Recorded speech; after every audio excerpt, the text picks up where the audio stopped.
What up, y'all? This is your boy, Mr. Downtown Ray Melo, and you're listening to the Entertainment Report on iHeartRadio, live from Dubai for Wednesday, February 24th, 2016, delivering some major stories and trends going on in the world of entertainment and beyond. You can follow the show on Facebook, Twitter, or Instagram, facebook.com/The Entertainment Report with Ray Melo, that's RAYMELO, on Twitter at The Enter Report, or on Instagram at The Entertainment Report. You can listen to the show anytime you want on iHeartRadio. Just go to iHeart.com or your iHeart phone app, search for The Entertainment Report, and it'll take you to the page.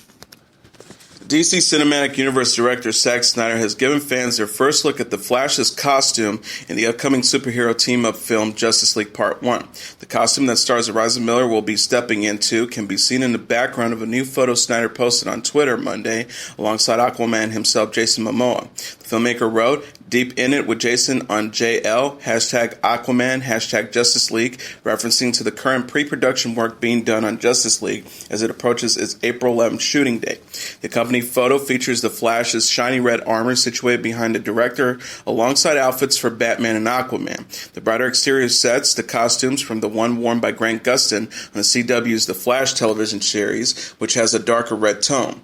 Before starring in Justice League, Miller and Momoa will appear as the Flash and Aquaman in the upcoming Batman vs. Superman, Dawn of Justice, alongside Ben Affleck as Batman, Henry Cavill as Superman, Gal Gadot as Wonder Woman, and Ray Fisher as Cyborg. Dawn of Justice will be laying the groundwork for Justice League along with Warner Bros.' upcoming DC Comics film slate, which includes the villain-focused Suicide Squad directed by David Ayer, out August 5th of this year, and a Wonder Woman standalone film directed by Patty Jenkins, which will be released on June 23rd, 2017. Both directed by Snyder, Batman vs. Superman Dawn of Justice opens in theaters March 25th, while Justice League Part 1 is set to arrive on November 17th, 2017. Kevin Spacey introduces House of Cards character Frank Underwood's honorary presidential portrait in character at the Smithsonian National Portrait Gallery. The actor took part in the portrait's unveiling ceremony in Washington, D.C. Monday, which reportedly included an exclusive sneak peek at the fourth season of the Netflix original series. Spacey arrived on the scene in character as his ruthless political persona Underwood, giving a brief speech and making jokes referencing to this year's U.S. presidential election. He said, according to The Verge, "Listen, I have an election to win myself. I'm absolutely convinced, a few more cities and I'm going to win this damn election." In reference to the 6-foot portrait painted by British artist Jonathan Yeo, Spacey, as Underwood, reportedly said, "I'm pleased that the Smithsonian continues to prove itself as a worthwhile institution. I'm one step closer to convincing the rest of the country that I am the president." Netflix also used the opportunity to release a new teaser for the anticipated season of House of Cards, featuring Michael Kelly as the loyal Doug Stamper. Sacha Baron Cohen turned heads at the London premiere of Grimsby on Monday. The 44-year-old actor walked the red carpet in a turtleneck and underwear as his character Norman Noby Grimsby. The movie will be released as The Brothers Grimsby in the U.S. Cohen showed off his gold chain and leather gold gun holsters as he posed for photos with co-star Mark Strong, who plays Sebastian Grimsby. The actor was later joined by his wife, actress Ilsa Fischer, who portrays Margaret. The transporter director Louis Leterrier helmed the film, which opens March 11th in the U.S. The movie marks Cohen's first major screen role since Thénardier in the 2012 adaptation of Les Miserables starring Hugh Jackman. The Brothers Grimsby follows Noby, a dim-witted football fanatic, and his long-lost brother Sebastian, a black ops spy, as they team up to save the world. Rebel Wilson, Penelope Cruz, Gabrielle Zedebi, and Annabelle Wallace co-star. Cohen revealed in an interview with BBC Radio 1 on Monday, it's the story of two brothers who were orphaned at the age of 6. One of them went on to a posh family in London, Eton, Cambridge, M16. The other one just stayed at the Grimsby foster system. Cohen is known for a Channel 4 HBO series The Ali G Show and starred in the feature films Borat, Bruno, and The Dictator. He also voices King Julian in the Madagascar movies and will play Time in Alice Through the Looking Glass. A Los Angeles marketing firm has revealed the goodies inside this year's gift bags to Academy Award nominees. $233,000 worth of luxury goods, including a $275 toilet paper. The collection of items put together by the Distinctive Assets is not sanctioned by the Academy of Motion Picture Arts and Science. The gifts to Hollywood elite includes trips to Israel and Japan, $55,000 each, a year's worth of Audi car rentals, $45,000, cosmetic and beauty items such as a lifetime lifetime supply of Puric Tea Nourishing Cream and Cleansing Bar, which is worth $31,200, and even a $10,000 meal donation made in the nominee's name to an animal shelter or rescue of their choice, $6,300. The companies involved are excited for their products to be included and are advertising the Oscars gift bag on social media, showing off their items. Hayes Technologies wrote on Twitter alongside their dual vaporizer, which will be in the bag. The hashtag Oscars is around the corner. The hashtag Hayes is ready. Are you? Hollywood Joseph's Toiletries wrote on Facebook alongside a photo of its high-end gift box toilet paper. Hollywood stars will be treated to an intimate surprise at the Academy Awards this year with a Joseph's Toiletries welcomer. However, there's some controversy. The Academy sued Distinctive Assets on February 16th, claiming trademark infringement and accused the firm of misleading the public about an unofficial relationship with the awards show. The Oscars will be presented on live television Sunday at 7 p.m. Eastern Standard Time on ABC. Late director Mike Nichols can be seen discussing his early career and successes in the new HBO documentary Becoming Mike Nichols. The Douglas McGrath-helmed documentary, filmed shortly before The Graduate's director's death in 2014, was first shown at the Sundance Film Festival and aired on HBO Monday. In it, director Jack O'Brien interviews Nichols, the German-born director behind Who's Afraid of Virginia Woolf, The Graduate, Catch-22, and Carnal Knowledge, both in front of an audience and not at New York's Golden Theater. The two discuss his early career improvising alongside longtime friend Elaine May, who he befriended by slipping into character during the skit, as well as how he fell into film directing. The documentary also spends a significant amount of time covering the success of Nichols' self-proclaimed best film, The Graduate, starring Dustin Hoffman. A restored 4K Blu-ray edition of the film will be available for purchase next Tuesday. McGrath said during the film, "I think Mike felt that the best work he did was in his early career. It wasn't that he felt the work he did after that wasn't good, but he was most excited to talk about the early work." Nichols is among the 12 people in the industry who have successfully won all 4 of the major entertainment awards. He has received an Emmy, Grammy, Oscar, and Tony Award for his work. Nichols died of a heart attack in New York on November 19, 2014. Comedian Paul Rodriguez recently slammed his Ali co-star Will Smith, explaining his falling out with the actor and why they were unable to get along. Rodriguez aired out his grievances on San Diego's Rock 105.3 radio station, saying that Smith was difficult to work with while they co-starred in the 2001 biopic about the life of Muhammad Ali. Rodriguez said, "I've done a couple of films with him, and this time we didn't end up so good. I never worked with him again. He was such an asshole." In the Oscar-nominated film, Smith portrays the titular boxing legend, while Rodriguez played Ali's former physician, Dr. Freddie Pacheco, a role that, according to Rodriguez, upset the real Pacheco and led to Smith disliking the comic. He said he goes into Will Smith's trailer and he's upset that his part isn't bigger and that I'm playing him. He wanted Andy Garcia to play him. It escalated to the point where he started using the N-word to Will, and the police had to escort him off the set. From then on, Will never looked at me the same again. Smith and Rodriguez had previously starred together in 1993's Made in America. Smith will next be seen as Deadshot in the villain-focused DC Comics film's Suicide Squad, hitting theaters August 5th. Casey Affleck did not appreciate late show host Stephen Colbert's quips about his appearance during their on-screen interview. The 999 actor appeared on the program Monday night wearing casual clothing, sporting a scruffy beard and loose mid-length hair, prompting the comedian to point out his looks in front of the audience. Colbert said, "Thanks for dressing up. I can't tell whether this choice is the least celebrity thing to do or the most celebrity thing to do because it's very casual." Obviously uncomfortable with the topic, Affleck attempted to change the subject with a compliment towards Colbert's appearance, but the move backfired, prompting several more awkward exchange. Colbert quipped, "We should probably end up fighting at the end of this. It feels like this is where it's going." Kaylee Kuko is looking forward to a fresh new start in 2016 following her split from husband Ryan Sweeting. The 30-year-old actress opened up about her impending divorce from the 28-year-old tennis player on Tuesday's episode of The Ellen DeGeneres Show.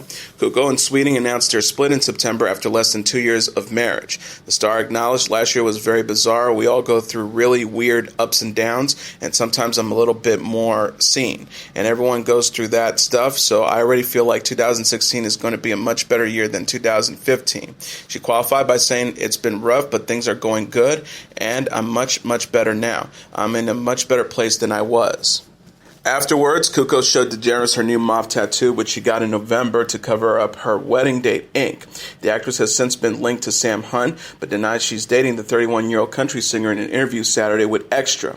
She said, "Really not," the star said of the romance reports. "If I walk out of the stable with my horse, they're going to say I'm dating my horse. It doesn't matter. It doesn't matter what I do." Kuko is best known for playing Penny on CBS's sitcom The Big Bang Theory, which will air its 200th episode Thursday. The series co-stars Johnny Galecki, Jim Parsons, and Simon Hedberg, and airs Thursdays at 8 p.m. Eastern Standard Time. Former Weeds co-star Elizabeth Perkins and Kevin Nealon have been cast in an upcoming comedy pilot for NBC. The unnamed pilot comes from writer Charlie Grandy and executive producer Amy Poehler.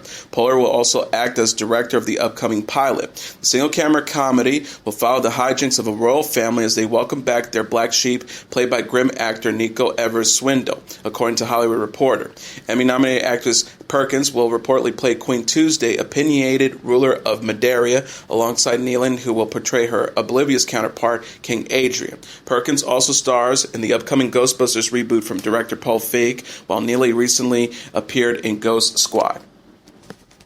Morgan Freeman's iconic voice can now guide passengers while driving as part of Google's GPS navigation app Waze. Released in conjunction with Freeman's latest film, London Has Fallen, the actor will direct drivers as his character from the film, Vice President Alan Trumbull. Freeman's signature voice can be heard saying, using Waze as he refers to drivers as the President of the United States, "The time has arrived, President Wazer. The world awaits your command. You've arrived. It's been my honor and duty to see you through this mission." Freeman's voice can be used with Waze, a community-based navigation app that utilizes real-time traffic and road info for a limited time. Waze is available for free on iOS and Android devices. London Has Fallen hits theaters March 4th. Actor Adam Baldwin has quit social media site Twitter over its alleged censorship for conservative ideas. The Last Ship actor, who had about 250,000 followers on the microblogging platform, deleted his tweet history Monday, leaving just one message calling for the exit of CEO Jack Dorsey and the disbandment of the company's Trust and Safety Council. Baldwin, who also appears on the sci-fi show Firefly, told the Independent Journal, "Twitter is dead to me. I'm going to find greener pastures elsewhere, and I'm not coming back." Baldwin went on to explain his issue with Twitter stems directly from, quote, so-called liberal thinkers and the so-called tolerant crowd, who have alleged worked to silence conservative messages on the site. He said they're so afraid to hear people disagree with them. Instead of ignoring it or providing their own arguments in return, they say shut up. Baldwin linked to a recent article in The Federalist in his last tweet, which covers the alleged unexplained suspension of conservative blogger Robert Stacey's Twitter account. Stacey is known as a popular conservative internet presence and a, quote, dog critic of feminism, according to an article. PBS is launching a 24/7 children's service, including a new TV channel and live streaming via digital platforms later this year. The intention is to make it easier for little ones to watch their favorite series during prime time and other after-school hours while viewing among families is high. PBS President and CEO Paula Kreger said in a statement Tuesday, "Parents know that PBS Kids makes a difference in their children's lives, which is why so many have said they would value having access to our content throughout the day.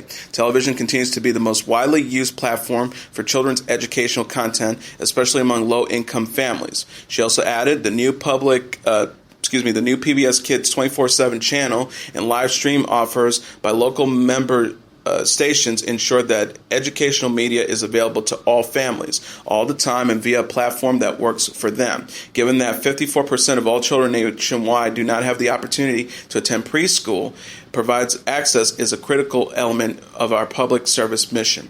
Among the programs that will be available are Daniel Tiger's Neighborhood, Dinosaur Train, Odd Squad, Wild Kratts, and Ready, Jet, Go. Teen Mom 2 brings the drama in the first Season 7 trailer. The preview sees Janelle Evans attempting to regain custody of son Jace from her mom Barbara while balancing a relationship with her new beau David Eason. Leah Mesner and ex-husband Corey Sims also battle for daughters Ali and Aaliyah, while Carrie Laurie and husband Javi Macroquin struggle with the aftermath of Laurie's miscarriage and Macroquin's impending deployment. Chelsea Hoska, meanwhile, is happily engaged to Cole DeBoer, although her daughter Aubrey isn't impressed by their displays of affection. Evans told TMZ she may be forced to leave Teen Mom 2 in an interview Monday. The 24-year-old reality star is seeking treatment for unexplained joint pains and hot flashes and said her, quote, health comes first before the show. Evans, Messer, Lowry and Huska came to fame on Season 2 of MTV's series 16 and Pregnant before starring on Teen Mom 2. Season 7 will premiere March 21st at 10 p.m. Eastern Standard Time. Kourtney Kardashian reunited with Scott Disick to honor her late dad, Robert Kardashian, on Monday. The 36-year-old reality star invited her 32-year-old ex-partner to celebrate what would have been the attorney's 72nd birthday with her family. Robert Kardashian died of cancer at the age of 59 in 2003. Kourtney captioned a throwback photo of herself with her dad on social media, "My first love." She later tweeted, "Blessed and magical night," with hearts, prayers, and rose emojis. Kourtney and her family ate Armenian food in honor of her late dad's heritage, as seen in a live stream on sister Kim Kardashian's website and app. Kim's daughter Northwest dressed as Elsa from Frozen, while Kourtney's daughter Penelope Disick dressed as Anna. Kris Jenner, Kourtney and Kim's mom, and Robert Kardashian's ex-wife captioned a photo of the dinner table. "You know, it's been a good night when you finish your family dinner and you realize Elsa's sister Anna left her hair behind." Jenner, who is also mom to Khloe Kardashian and Rob Kardashian with her late ex-husband, hosted boyfriend Corey Gamble and Khloe's estranged husband Lamar Odom in addition to her family. Kourtney's son Mason Disick and Rain Disick were also present. Kourtney and Disick were together for 9 years before splitting in July. The pair previously came together for the Thanksgiving holiday, but their reunion Monday was overshadowed by reports Disick spent the previous week partying at New York's Fashion Week. A source told People of Disick, who has struggled with substance abuse issues for years, "He was a total mess. He was doing well for a long time. It's sad and worrisome. Hopefully he can go back to being healthy. He doesn't want to disappoint Kourtney or his kids." In a related story, Blac Chyna has lashed out against Kylie Jenner's latest internet venture, a cooking segment on her mobile application. The former fiancé to Jenner's current boyfriend, Tyga, took to Instagram shortly after Jenner's announcement for Cooking with Kylie Monday to highlight the fact that she has been running a similar channel, Cooking with Chyna, since December. Chyna wrote Bai, who is currently romantically linked, if not controversially so, with Jenner Kardashian clan member Rob Kardashian. In the since-deleted post showing a screenshot of her cooking channel's Instagram page, Chyna also prompted followers to support @Cooking with Chyna. In response to the alleged backlash, Tyga, Chyna's ex and father to her son King, took to Snapchat to claim, quote, "Everything already has been done." He said in another clip, 2016, "Gotta stop acting like they invented everything out there." Meanwhile, Kendall Jenner met her wax statue Tuesday at Madame Tussauds in London. The Wax Museum chose to immortalize a 20-year-old American model and 23-year-old British model and actress Cara Delevingne for a special London Fashion Week exhibit that opened February 13th. Jenner posed for photos with her double, who is rendered sitting in lingerie and a robe. The scene is set at London's Fashion Week, although the model walked in lingerie in the Victoria's Secret's fashion show in November. Jenner quoted as saying, "At first I was really freaked out, but now we're getting used to each other." Delevingne, meanwhile, appeared on the runway in the sparkling Yves Saint Laurent dress she wore to the New York premiere of Paper Towns in July.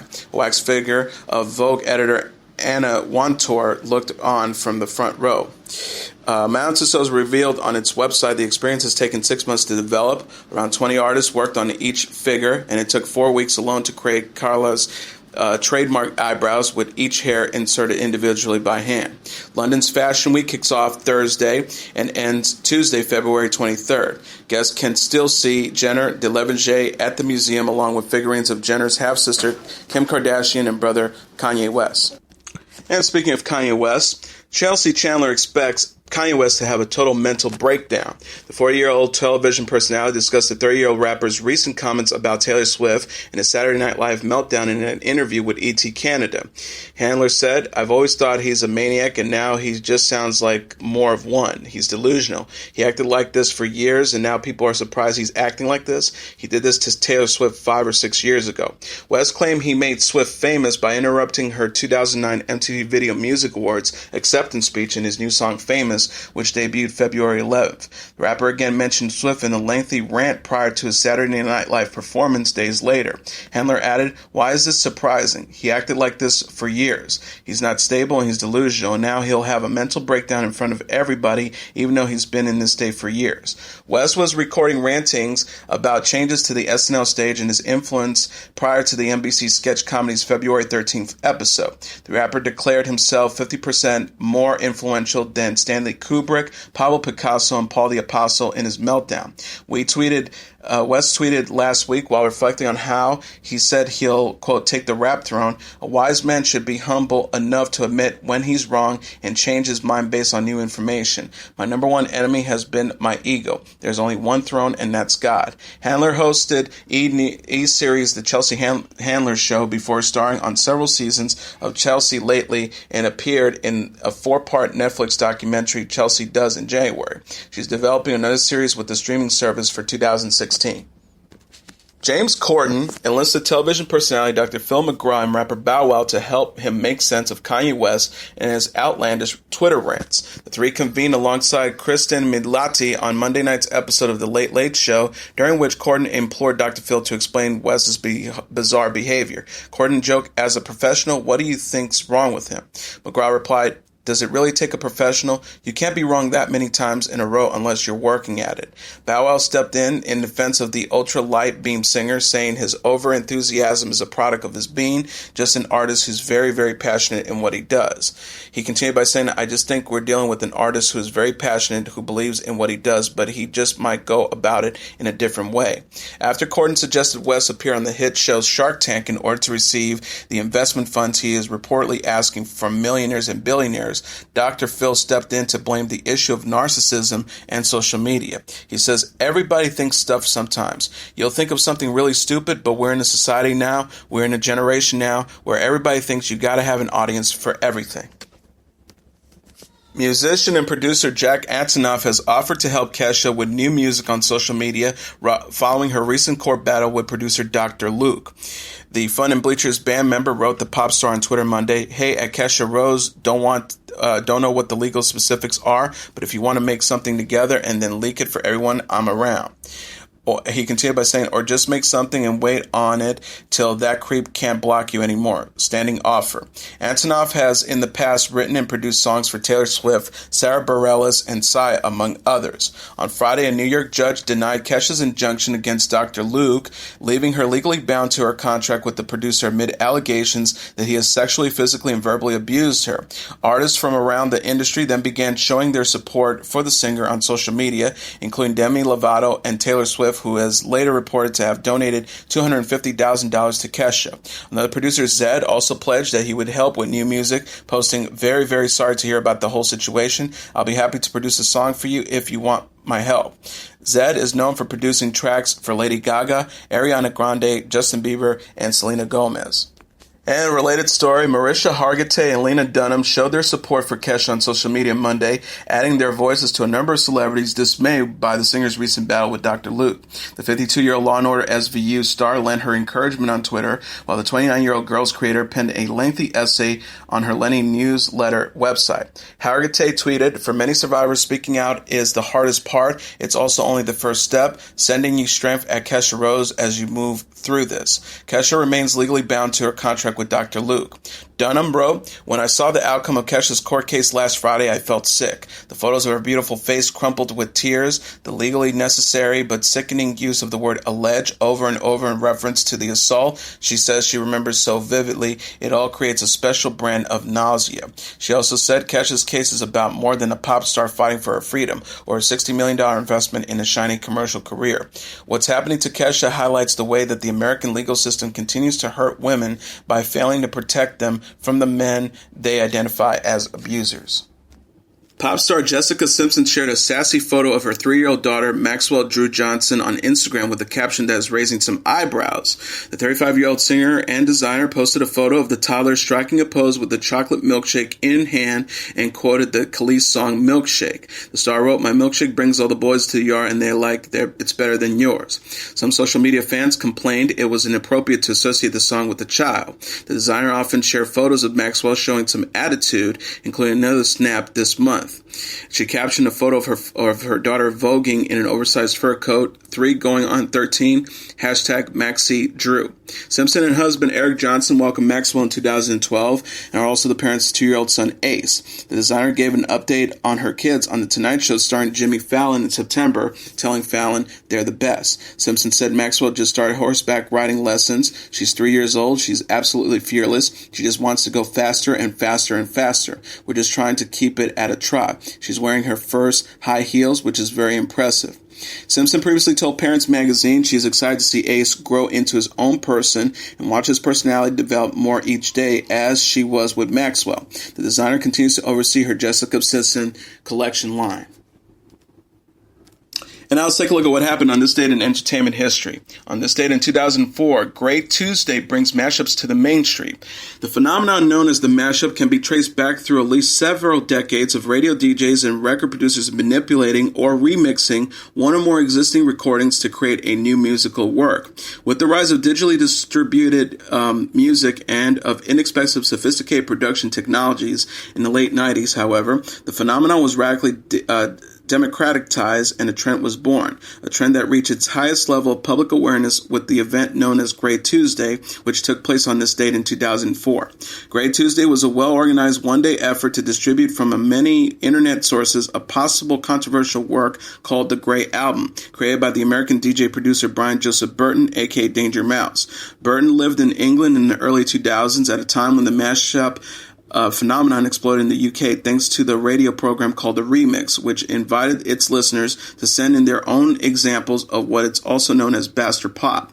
Among the most popular and creatively successful mashups introduced on The Remix were Freelance Hair Razor's A Stroke of Genius, 2001, which paired Christina Aguilera's vocals from Genie in a Bottle with the instrumental track of The Strokes' Hard to Explain, and Go Home Productions' brilliantly titled Ray of God, 2003, which combined Madonna's Ray of Light with the Sex Pistols' Pretty Vacant and God Save the Queen.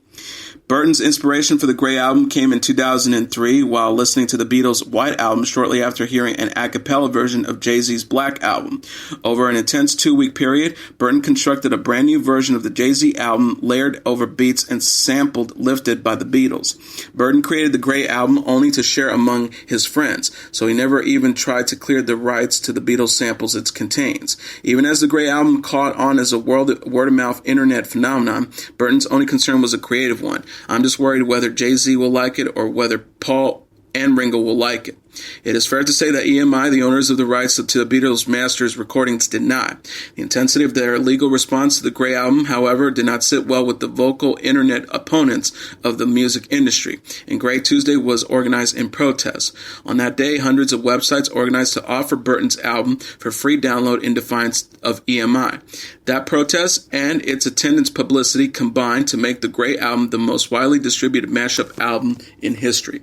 And as your entertainment report for Wednesday, February 24, 2016. I'm your host, Mr. Downtown Ray Melo. I'll be back tomorrow to deliver some major stories and trends going on in the world of entertainment and beyond. You can follow the show on Facebook, Twitter, or Instagram. Facebook.com/The Entertainment Report with Ray Melo. That's RAYMELO. On Twitter at The Enter Report, or on Instagram at The Entertainment Report. You can listen to this episode or any previous episodes of The Entertainment Report anytime you want on iHeartRadio. Just go to iHeart.com or your iHeart phone app, search for The Entertainment Report, and it'll take you to the page. Good night, and God bless you all.